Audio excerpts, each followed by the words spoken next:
ላንቺና ላንተ ልዩ ፕሮግራም ከኢሶግ ላንቺና ላንተ በስነ ጾታ ስነ ተዋልዶ ጤናና ኤችአይቪ ኤድስ ላይ የሚያተኩር ፕሮግራም ላንቺና ላንተ ላንቺና ላንተ ላንቺና ላንተ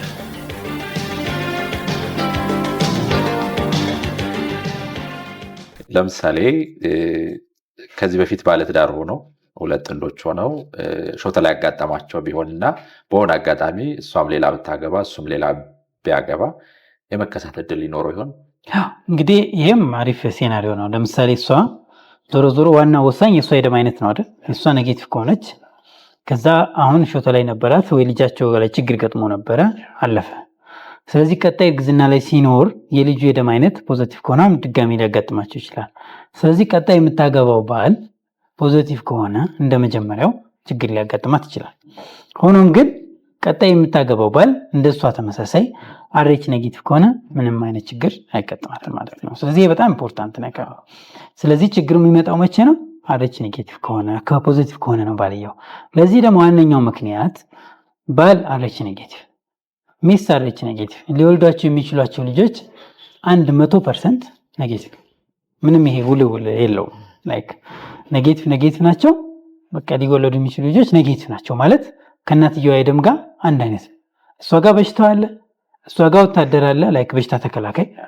እነዛን አርኤች ቢያገኛቸው የሚያጠፋ የልጁ የደም አይነት አርኤች ፖዚቲቭ ነው ካገኘው ክራሽ አድርጎ ከነበረበት የደም ማነስ የሚያመጣ አለ። ግን የልጁ የደም አይነት ኔጌቲቭ ሆነበት ተመሳሳይ ሆነ ማለት ነው። ስለዚህ እንግዲህ ፈልጋን አርኤች ኔጌቲቭ ታግባ አይባልም። ማከም ስለምንችል ማለት ነው። በዋነኝነት ስለሚታከም አሁን አይሆንም እንደዚህ ገጥሞሻል ስለዚህ አርኤች ኔጌቲቭ ፈልገሽ አግቢ የምንልበት ሴናሪዮ የለንም። ሆኖም ግን አርኤች ፖዚቲቭ ከሆነ ድጋሚ የምታገባው ባል ተመሳሳይ ችግር ሊያጋጥም ይችላል። የፍቺ ምክንያት አይሆንም እኮ አይደል? አይሆንም ማለት የፍቺ ብቻ በእርግጥ ኢትዮጵያ ውስጥ እንደዛ ሆኖ አያውቅም ማለት አይደለም። ይሄ ቀርቶ እናት መውለድ የማትችልበት የልብ ህመም አለ፣ ስኳር በሽታ አለ። ኢትዮጵያ ውስጥ ያለው ትሬንድ ደስ የሚለው ነገር ይሄ ሰዎች ከጋብቻ በኋላ በሚያጋጥማቸው ችግር እኔ ብዙ በህክምና ሙያዬ ውስጥ ብዙ አላጋጠመኝም። ብዙዎቹ ይረዳዳሉ፣ ይተጋገዛሉ እንጂ እንደዚህ ብዙ ከባድ ችግር እንኳን ገጥሟቸው ሲፋቱ አላስተዋልም። እንደው በዚሁ ወደ ገጠመኞች እንሂድ። እንደው በጣም የተሳሳቱ አመለካከቶች ይኖራሉ። ያው ቀደም ብለንም ስላነሳ ነው አይደል? እንደው በህክምና ሂደት ውስጥ ምን ነገሮች ያጋጥማሉ? እንደው የገጠር ሰው ብቻ አይደለም እኮ የከተማውም ሰው ተመሳሳይ ነገር ውስጥ ይገባል። አንድ ጊዜ አንድ ታካሚ ክትትል ላይ ነበረች። 33ኛ ሳምንት ደርሳለች። በቀጠሯ በሳምንት እያለቀሰች መጣች። ምን ነው እንዴ የሾተ ላይ መከላከያ እኮ አልወሰድኩም አለች። ማለት የደም አይነትሽ ምንድን ነው? የኔ የደም አይነት ቢ+ ነው አለች። የባለቤቴ ግን ኦ- ነው። ስለዚህ መውሰድ አለብኝ አለች። ይሄውን ኮምፕሊትሊ የተሳሳተ። ስለዚህ የእናትየዋ የደም አይነት ብቻ ነው ሊገናኝ የሚችለው እንጂ ከሱ የደም አይነት የባልየው የደም አይነት የፈለገውን አይነት ቢሆንም ምንም አይነት ለጽንሱ ችግር የሚያመጣበት ሪዝን የለም። ለምን አርኤች አለው የሷ ደም። ያ ማለት አርኤች የሚባለውን ኬሚካል የሰውነቷ በሽታ ተከላካይ ያውቀዋል። የሚያውቀው ደግሞ ምን ብሎ ነው? ኖርማል ነገር መሆኑን አምኖበት ነው። ስለዚህ የልጁ የፈለገውን ቢሆን ወይ አርኤች ያለውም ይሁን አርኤች የሌለውም ልጅ ይረገዝ የሚያመጣበት ችግር የለም። ሁለተኛ ደግሞ ኢንተረስቲንግ ስቶሪ፣ አንድ ጥንዶች ነበሩ። ልጃቸው ከተወለደ በኋላ አርኤች ኔጌቲቭ ሆነ። እነሱ የሚያውቁት ደግሞ አርኤች ፖዚቲቭ መሆናቸውን ነው ራሳቸው ሁለቱም። እና በአጋጣሚ ልጁ ከተወለደ በኋላ አይሲዩ ይገባና ደም ያስፈልገዋል። ከዛ ደም ፈልጉ እስኪ ሲባል የሱ እኔ ፖዚቲቭ ነኝ መስጠት እችላለሁ እንዴ እሷም ፖዚቲቭ ናት ልጄ አይደለም ብሎ ጥሎ ሄደ። ልጄ እንዴት እኔ ፖዚቲቭ ሆኜ እሷ ፖዚቲቭ ሆና እንዴት አርኤች ኔጌቲቭ ልጅ ይወለዳል በሚል ከባድ ነበረ። እሱንም አስተምረን ከብዙ ሂደት በኋላ ተማምነዋል። ያ ማለት ምንድነው? ሁለት ሰዎች አርኤች ፖዚቲቭ ሆነው ራሱ የሚወልዱት ልጅ አርኤች ኔጌቲቭ የሚሆንበት ቻንስ አለ። ቻንሱ ጠባብ ነው ግን ቻንስ አለ። ይህንንም ማህበረሰባችን ማወቅ አለበት ማለት ነው። ስለዚህ አርኤች ፖዚቲቭ ሆነው አርኤች ኔጌቲቭ ሊወልዱ ይችላሉ። ግን አርኤች ኔጌቲቭ ሆነው አርኤች ፖዚቲቭ ልጅ አይወለድም ነው እንጂ አርኤች ፖዚቲቭ ሆነው ያጋጥማል።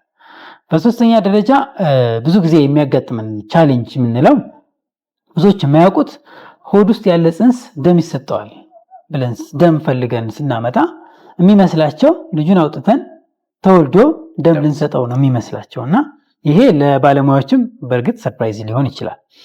ሆድ ውስጥ ሳይወለድ ልክ ግሉኮስ እንደምንቀጥለው ለልጁን የደም መስመሮች ፈልገን በሱ መሰረት በአልትራሳውንድ እያየን ደም እንሰጣለን። የዛን ነው የሚባለው ውስጥ ያለው ልጅ ደም ሲያንሰው ደም ይሰጣል። ይሄም አንዱ የሚያጋጥመን ቻሌንጅ ነው። እንደዚህ ነው የሚደረገው። ማደንዘዣ አይሰጠኝም፣ ሙሉ አልተኛም። እንደዚህ አይነት ቻሌንጆች በሕክምና ሳይንስ ውስጥ የሚያጋጥሙ ነገሮች ናቸው ማለት ነው። ሌላው ደግሞ የደም አይነቱ እንደዚሁ ዳይሌማ የሚያጋጥምበት ሴናሪዮ ያጋጥማል። እሱም አንዱ ማህበረሰብ ውስጥ ከሚያጋጥመን ቻሌንጅ ነው። የሆነ ቦታ ኔጌቲቭ ይሆናል፣ የሆነ ቦታ ፖዚቲቭ ይሆናል፣ ሌላ ቦታ ደግሞ ሶስተኛ ኔጌቲቭ፣ አራተኛ ፖዚቲቭ የሚሆንበት የደም ምርመራ ስርዓት አለ። ይህ እንግዲህ አርኤች ዳይሌማ ይባላል። ማለት እንደሚያጋጥም ማህበረሰባችን እንዲያውቅ ሕክምና ባለሙያዎችን ቢያውቁ ጥሩ ነው። ለምን ዳይሌማ ሲያጋጥም በትክክል የአርኤች ምክንያት በሽታ የሚያመጣው ነው ወይስ አይ ቤናይን ነው ችግር የማያመጣው ነው ተብሎ የሚሰራ የጄኔቲክ ምርመራ አለው። እዛ ድረስ እኛ መሄድ አንችልም፣ አፎርድ አናደርግም፣ ወጪው ብዙ ነው። 20 ሺህ 30 ሺህ ብር ከፍለን ጄኔቲክ ምርመራ ከምናሰራ ዳይሌማ ሲኖር መድኃኒቱን መከላከያውን መውሰዱ የተሻለ ሆኖ እናገኘዋለን። አፎርድ የሚደረግ የሚቻል የሚከፈልበት ከሆነ ደግሞ ተመርምሮ የትኛው ነው ተብሎ የሚለይበት ሲናሪዮም አለ። በእርግጥ አርኤችም እንደዚህ አይነት ዳይሌማ ሲኖረው ባለሙያ ይፈልጋል፣ እውቀት ይፈልጋል እንጂ ተጨማሪ ምርመራዎች ተደርጎ አሁንም ሞር የተሻለውን አርኤች ኔጌቲቭ ነው ወይስ አርኤች ፖዚቲቭ ነው ሞር ትርጉም የሚሰጠው የሚለው የሚታወቅበት ሁኔታዎች አሉ።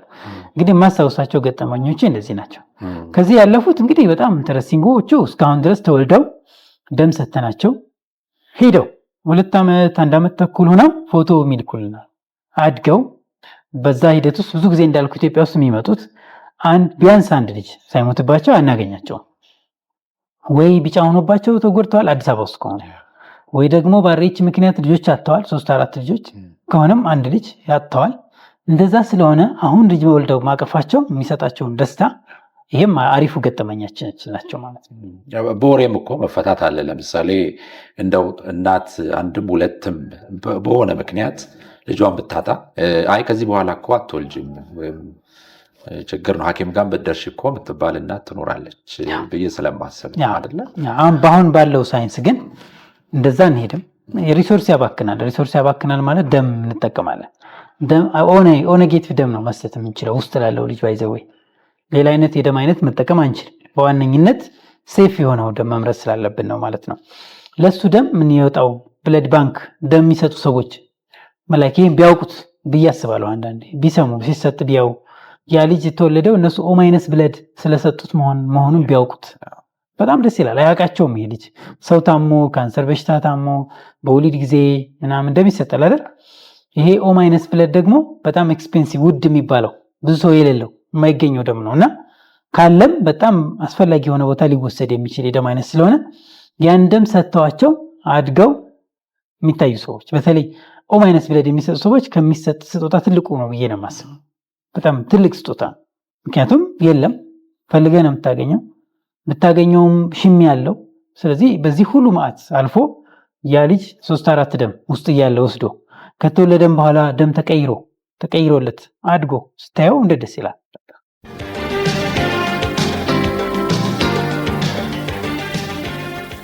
ላንቺና ላንተ ልዩ ፕሮግራም ከኢሶግ ላንቺና ላንተ በስነ ጾታ ስነ ተዋልዶ ጤናና ኤችአይቪ ኤድስ ላይ የሚያተኩር ፕሮግራም ላንቺና ላንተ ላንቺና ላንተ ላንቺና ላንተ